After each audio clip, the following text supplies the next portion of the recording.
Hi everyone, welcome back to the channel.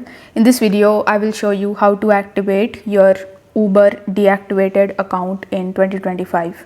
First of all, you need to open your web browser and search for Uber support. Now, once you search for it, you will find Uber help. So you need to tap on it and then it will ask you what you are looking for. So whether you want to activate your Uber Eats account or your Uber Rides account or your Uber drivers account. So you need to first of all select which type of help you need. So let's say you want to activate your Uber drivers account, so you need to simply tap on the drivers option, and after that you need to just scroll down and select account and app.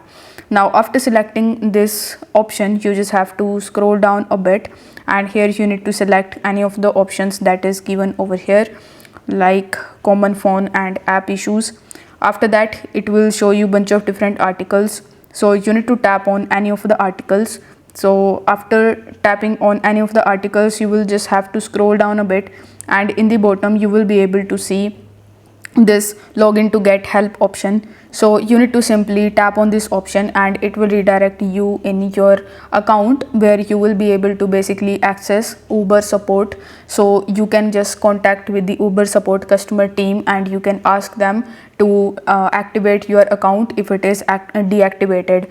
Now you must be wondering that if your account is completely deactivated, how you can basically get that back. So if your driver's account is deactivated, you can come on this page again, and instead of choosing driving account, you can choose the rider's account, and with the help of this account you can ask them to deactivate your that account, and you just have to provide the information associated with your deactivated account and they are going to help you for this thing.